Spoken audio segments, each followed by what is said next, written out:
মৰমৰ ছাত্ৰ ছাত্ৰীসকল, আজি পুনৰ এটা নতুন ভিডিঅ' লৈ আহিছোঁ তোমালোকৰ ওচৰলৈ। আজিৰ ভিডিঅ'টো মই কেৱল 5 বা 6 বা 7 এনেদৰে কোনো শ্ৰেণী ঠিক কৰি লোৱা নাই। এই বিষয়টো হৈছে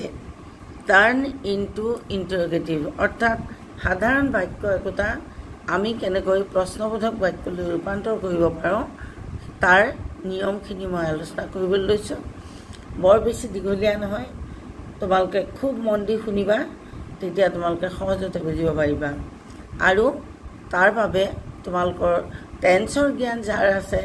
তেওঁলোকেতো অতি সহজেই বুজি পাবা। বাকীসকলেও বুজিব পৰাকৈ মই কথাখিনি প্ৰেজেণ্ট কৰিবলৈ চেষ্টা কৰিছোঁ, আৰু তোমালোকে মন দি শুনিবা আৰু এবাৰত নহ'লে দুবাৰ তিনিবাৰ শুনি বিষয়টো বুজিবলৈ চেষ্টা কৰিবা। মই আগতেই কৈছোঁ, আজি আকৌ কৈছোঁ, যদি এই কথাবোৰত কিবা খোকোজা তোমালোকৰ ৰৈ যায়, তোমালোকে বিনা দ্বিধাই মোক এই কথা জনাব পাৰা, আৰু কমেণ্ট বক্সত লিখিলে মই যি খোকোজা তোমালোকৰ থাকক তাক মই দূৰ কৰিবলৈ চেষ্টা কৰিম। এতিয়া আহাচোন আমি বিষয়টো আকৌ এবাৰ চাওঁ। টাৰ্ণ ইনটু ইণ্টাৰগেটিভ, সাধাৰণ বাক্য এটা কিদৰে আমি ইণ্টাৰগেটিভ বা প্ৰশ্নবোধক বাক্যলৈ ৰূপান্তৰ কৰিম সেই বিষয়টো চাম। আমি বস্তুটো টেন্স ৱাইজ চাম, কাৰণ এনেকুৱা নহয় যে পৰীক্ষাত এটা বিশেষ টেন্সৰে দিয়ে, সকলো ধৰণৰ সকলো বাক্যৰে দিব পাৰে, গতিকে আমি তাৰ বাবে ভালদৰে শিকাটো প্ৰয়োজন। এতিয়া তোমালোকে এটা কথা হয়তো ইতিমধ্যে জানা, মোৰ আগৰ ভিডিঅ'ত মই দিছিলোঁ টেন্সৰ ফৰ্মুলা। প্ৰেজেণ্ট ইনডেফিনিট টেন্সৰ বাক্যবোৰৰ গঠন প্ৰণালী। প্ৰেজেণ্ট ইনডেফিনিট টেন্সত প্ৰথমতে আমি পাওঁ ছাবজেক্ট, তাৰপিছত পাওঁ আমি ভাৰ্বৰ প্ৰেজেণ্ট টেন্স। এই দুটা বস্তু তোমালোকে মন দিলেই হ'ব। এতিয়া ইয়াক যেতিয়া আমি ইণ্টাৰগেটিভ চেণ্টেন্সলৈ ৰূপান্তৰ কৰিবলৈ যাম, তেতিয়া আমি দেখিম যে ভাৰ্ব মাত্ৰ এটা আছে, ইয়াত কোনো সহায়কাৰী বা অক্সিলেৰী ভাৰ্ব নাই। প্ৰশ্ন সুধিলে সদায় অক্সিলেৰী ভাৰ্ব এটাৰ প্ৰয়োজন হয়। এইটো যিহেতু প্ৰেজেণ্ট ইনডেফিনিট টেন্সত আছে, গতিকে আমি প্ৰেজেণ্ট টেন্সতে কৰিব লাগিব। আৰু য'ত সহায়কাৰী ভাৰ্ব নাই তাত আমি এটা ভাৰ্বৰ সহায় ল'ম, সেইটো হৈছে ডু। আমি কি কৰিম, নতুন এটা সহায়কাৰী ভাৰ্ব ল'ম, সেইটো হৈছে ডু।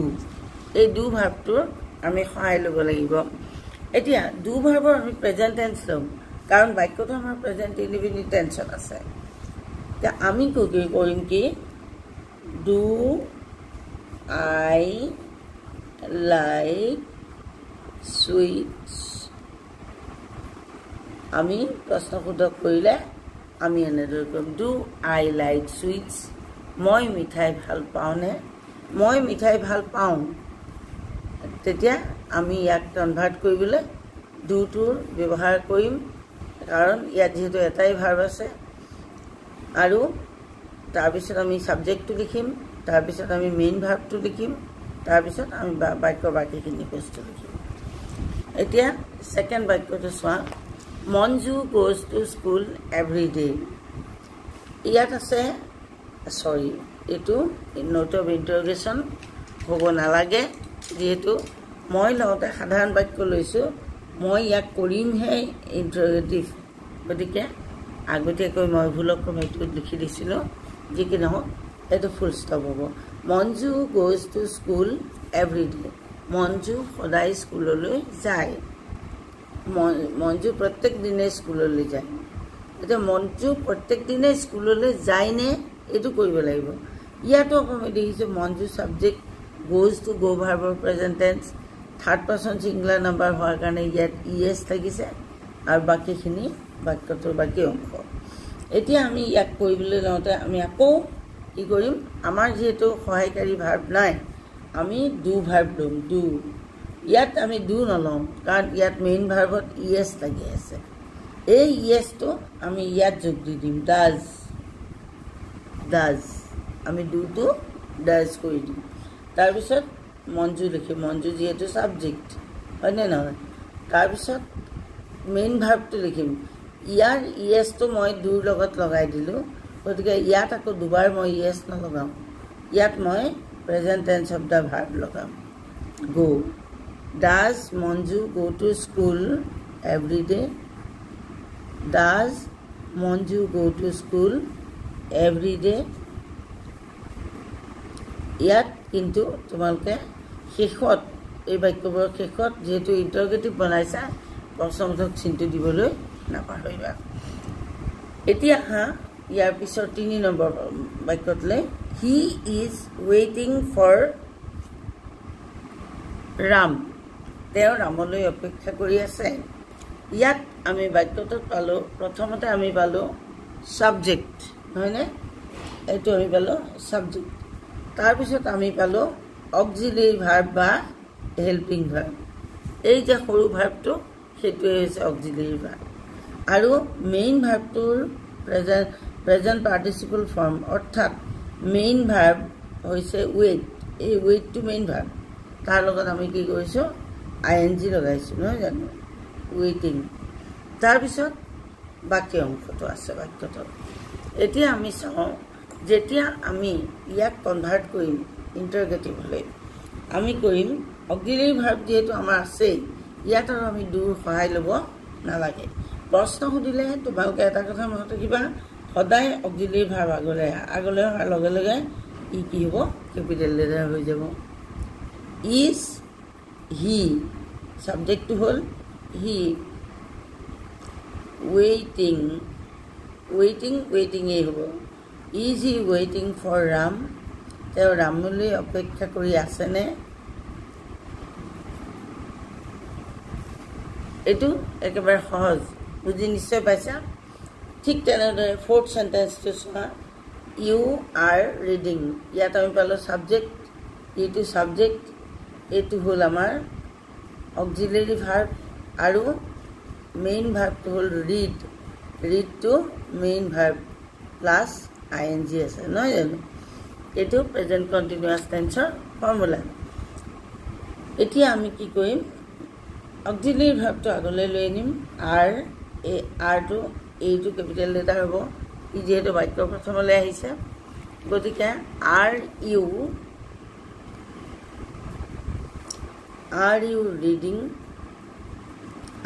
ৰিডিং তুমি পঢ়ি আছানে এতিয়া ইয়াত কুৱেশ্যন মাৰ্ক হ'ব তাৰপিছত বাক্যটো চোৱা প্ৰেজেণ্ট পাৰফেক্ট টেন্সৰ বাক্য মই এইবাবেই টেন্সটো কৈ দিছোঁ যাতে টেন্সৰো এটা ব্ৰাছ আপ তোমালোকৰ হৈ যায় যিহেতু পৰীক্ষা আছে ভালধৰণে মনত কৰিব কথাবোৰ এতিয়া ইয়াত এই বাক্যটোত আমি পালোঁ হিটো হ'ল ছাবজেক্ট তাৰপিছত হেজ পালোঁ হয়নে হেজ পালোঁ তাৰপিছত ভাৰ্বৰ পাষ্ট পাৰ্টিচিপল পালোঁ তাৰপিছত বাক্যটোৰ বাকী অংশ আছে এতিয়া ইয়াতো আমাৰ কি হয় এই হেজটো অক্সিলিয়াৰী ভাৰ্ব মেইন ভাৰ্বৰ লগত যেতিয়া আৰু এটা ভাৰ্ব থাকে সেইটোৱেই হৈছে এই সৰু ভাৰ্বটোৱেই হৈছে অক্সিলিয়াৰী ভাৰ্ব গতিকে আমি বাক্যটো যেতিয়া কৰিম এই হেজটো আমি আগলৈ আনিম has he done the work বাকী একো চেঞ্জ নহয় খালি অক্সিলিয়াৰী ভাৰ্বটো আগলৈ আহি বাক্যটো ভালধৰণে ফৰ্মুলাত লিখি তাৰপিছত শেষত আমি কুৱেশ্যন মাৰ্কটো লগাই দিম উই হেভ ফিনিছড আৱাৰ ৱৰ্ক এতিয়া উইটো হ'ল ছাবজেক্ট হেভ তাৰপিছত ফিনিছড মেইন ভাৰ্বটো হৈছে ফিনিছ তাৰ লগত আমি ইডি লাগিছে নহয় জানো আৰু আৱাৰ ৱৰ্ক তাৰপিছত আমি ইয়াক কৰোঁতে কি কৰিম হেভ আগলৈ আহিব অক্সিলিয়াৰী ভাৰ্ব তাৰপিছত ছাবজেক্ট হ'ব উই তাৰপিছত finished have we finished our work আমি আমাৰ কাম শেষ কৰিলোঁ নে হৈ গ'ল তাৰ পিছৰ বাক্যটো আহিলে প্ৰেজেণ্ট পাৰফেক্ট কণ্টিনিউৱাছ টেন্সৰ তোমালোকে জানা প্ৰেজেণ্ট পাৰফেক্ট কণ্টিনিউৱাছ টেন্সত ছাবজেক্ট থাকে হেভ থাকে বিন থাকে ভাৰ্ব থাকে ING থাকে হয়নে মোৰ পৰিছেনে এতিয়া ইয়াত চোৱা Meena subject has Meena third person singular number সেইকাৰণে ইয়াত হেভ হোৱা নাই ইয়াত হেভৰ লগত হেজো আছে গতিকে মই ভুল কৰিছোঁ হেভ বা হেজ হয় Meena third person singular number হোৱাৰ কাৰণে ইয়াত হেজ হৈছে বিন আছেই ভাৰ্ব উইথ আৰু ING এতিয়া এই বাক্যটো আমি কৰিবলৈ কোনোই অসুবিধা নহয় এতিয়া আমি কি কৰিম অক্সিলাৰী ভাৰ্বটো আগলৈ আনিম হেজ তাৰপিছত আহিব মিনা সাবজেক্ট হেজ মিনা এই যে বিনটো এতিয়া আহিব হেজ মিনা বিন ৱেইটিং for the doctor Has Meena been waiting for the doctor? ইয়াৰ পিছত আহিলে past indefinite tense. Past indefinite tenseৰ ফৰ্মেশ্যনটো বাক্যৰ গঠন প্ৰণালীটো প্ৰথমতে আমি কি পাওঁ subject plus past tense of the verb. Subject plus past tense of verb. এতিয়া চোৱা তলৰ বাক্যটো Ram subject go went. Go verb past tense went হয়নে তাৰপিছত বাকি এইখিনি এতিয়া তোমালোকে এইটো ঠিক প্ৰেজেন্ট ইনডেফিনিট টেন্সৰ দৰে ইয়াতো আমি এটাই মাত্ৰ ভাৰ্ব পাইছো সেইটো হৈছে went go ভাৰ্বৰ past tense এতিয়া আমি আকৌ সেই দু ভাৰ্বৰ কথাটো মনত পেলাব লাগিব এই যে যত এটা ভাৰ্ব থাকে এটা তুমি দুৰ সহায় লওঁ ইয়াতো আমি দুৰ সহায় ল'ব লাগিব এতিয়া এই প্ৰশ্ন যেতিয়া আহিব এইটো যেহেতু past tenseত আছে আমি দুৰ past formটো ব্যৱহাৰ কৰিম অৰ্থাৎ ডু ডিড আমি ডিডটো লম ডিডটো আগত আহিব ডিড তাৰপিছত আমাৰ সাবজেক্ট হ'ল ৰমেন ডিড ৰমেন এই যে went দুটা past tense একেলগে দৰকাৰ নাই গতিকে ইয়াক আমি প্ৰেজেন্ট টেন্স কৰিব লাগিব did Ramen go to Kolkata Ramen কলকাতালৈ গৈছিল নে আছা আৰু ইয়াত আমি প্ৰশ্নবোধক চিন্তা The dog barked at midnight. কুকুৰটোৱে মাজনিশা ভুকিছিল ইয়াতো বাৰ্কটো অকল একমাত্ৰ ভাৰ্ব ইয়াতো আমি দু ভাৰ্ব সহায় ল'ব লাগিব দু ভাৰ্ব আমি past tense ল'ম কিয়নো বাৰ্ক মানে ভুকা BARK ইয়াৰ লগত আমি ইডি পাইছোঁ তাৰমানে ভাৰ্বটো past tenseত আছে গতিকে আমি কি কৰিম did ইয়াতো আমি did লগাম did the dog bark at midnight did the dog bark at midnight আৰু শেষত প্ৰশ্নবোধক এতিয়া মই ভাবিছোঁ এইখিনি দেখে তোমালোকৰ ক্লিয়াৰ হৈছে ইয়াৰ পিছৰ বাক্যটো চোৱা শিক্ষা was reading এটো হৈছে past continuous tense বাক্য subject শিক্ষা was is verb past tense was আৰু verb plus ing আমি পালো subject plus was বা were plus verb plus ing এটো হৈছে past continuous tense ফৰ্মুলা এতিয়া আমি শিক্ষা যেহেতু সিঙ্গুলার নাম্বার গতিকে আমি কি পালো was যদি এইটো প্লুরাল নাম্বার হলতেন তেতিয়া আমি were পালো হেতেন গতিকে শিক্ষা was reading এতিয়া আমি এই was to hall auxiliary verb was শিক্ষা reading was শিক্ষা reading ঠিক তেনেদৰে আৰু এটা এক্সাম্পল মই লিখি দিওঁ ইয়াতে they were playing it is my বাক্য they were playing it plural number আছে গতিকে এই যে were এটো হল অক্সিলারি ভার্ব ইয়াক আমি আগলৈ আনিলো they to plural number গতিকে was নহয় were হৈছে were they playing তেওঁলোকে খেলি আছিল নে হৈ গ'ল তাৰপিছত আহিলে past perfect tense he had finished homework ইয়াৰ বাক্য প্ৰণালীটো গঠন প্ৰণালীটো চাবা সাবজেক্ট পাম প্ৰথমতে তাৰপিছত সকলোতে হেড পাম হেডৰ বাহিৰে অন্য নাই তো অক্সিলাৰি ভাৰ্বটো হেডেই হ'ব plus past participle of the verb past participle of verb এইটো হৈছে past perfect tense formula আমি ইয়াতো পালো হি সাবজেক্ট হেড তাৰপিছত ফিনিশ্ড পালো তাৰ ফিনিশ্ড the past participle form গতিকে আমি কি কৰিম এই অক্সিলাৰি ভাৰ্ব যেটো হেড আছে আমাক আৰু নতুন কিবা কৰাৰ দৰকাৰ নাই তাৰপিছত আমি সাবজেক্ট লিখিম হেড হি তাৰপিছত আকৌ আমি ফিনিশ্ড দে লিখিম বদলি নহয় দেই হেড হি ফিনিশ্ড হোমৱৰ্ক হি হোমৱৰ্ক ফিনিশ কৰিলে নে আকৌ ইয়াত প্ৰশ্নবোধক চিন ঠিক তেনেদৰে ইয়াৰ পিছৰ বাক্যটো চোৱা the train had leave the station ট্ৰেইনখনে ষ্টেচন এৰিছিল গতিকে ইয়াতো এই হেডটো আগলৈ আহিব হেড দ্য ট্ৰেইনটো যিহেতু দ্য ট্ৰেইনটো subject had the train left the station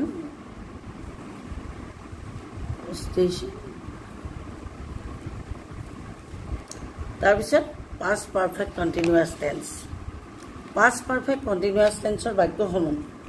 subject plus head plus been plus verb plus ing এইটো ফৰ্মুলাত থাকে গতিকে সি সাবজেক্ট হেড আছেই been আছেই studying আসল শব্দটো হ'ল study STUDY study মানে পঢ়া বা অধ্যয়ন কৰা তাৰ লগত ing আছে in London she had been studying in London তাৰপিছত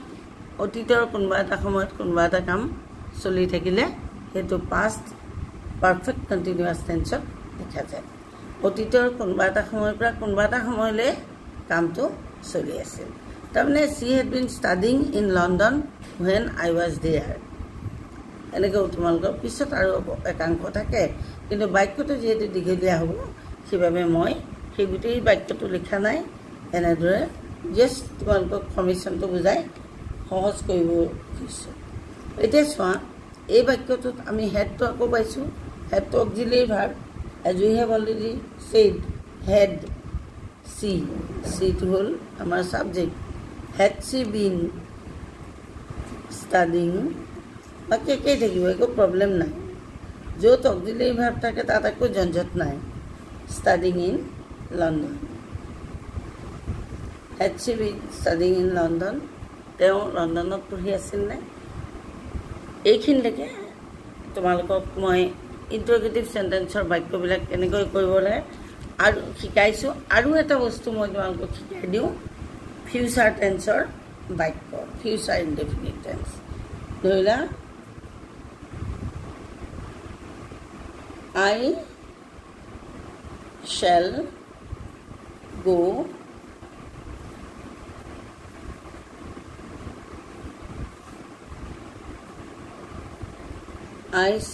বা ঠিক আছে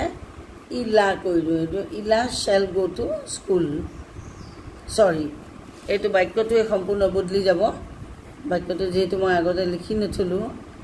ইলা will go to school today ইলা will go to school ইলা স্কুললৈ যাব এই বাক্যটো আমি কেনেদৰে টাৰ্ণ কৰিব চাবা ইয়াতো উইলটো অক্সিলাৰি ভাৰ্ব উইল একেবাৰে সহজ তাৰপিছত সাবজেক্ট ইলা উইল ইলা গো টু স্কুল ইলা স্কুললৈ যাবনে এনেকৈ কৰা যায়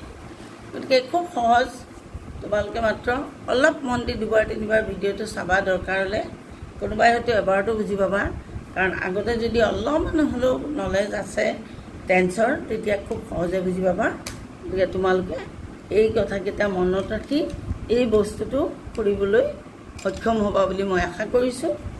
ভিডিঅ'টো ভাল লাগিলে বন্ধু বান্ধৱীৰ লগত লাইক আৰু শ্বেয়াৰ কৰিবলৈ নাপাহৰিবা মই তোমালোকৰ বাবে সদায় সহায় কৰিবলৈ সাজু আছোঁ পৰীক্ষা যেহেতু ওচৰত পৰীক্ষাৰ প্ৰশ্নকাকতত দিব পৰা প্ৰশ্নসমূহৰ এটা এটাকৈ এনেদৰে মই টাচ কৰি যাম আৰু যাতে তোমালোকে পৰীক্ষা ভালকৈ দিব পাৰা ধন্যবাদ আজিলৈ এৰিছোঁ তোমালোকে এটাই মন দি শুনিছা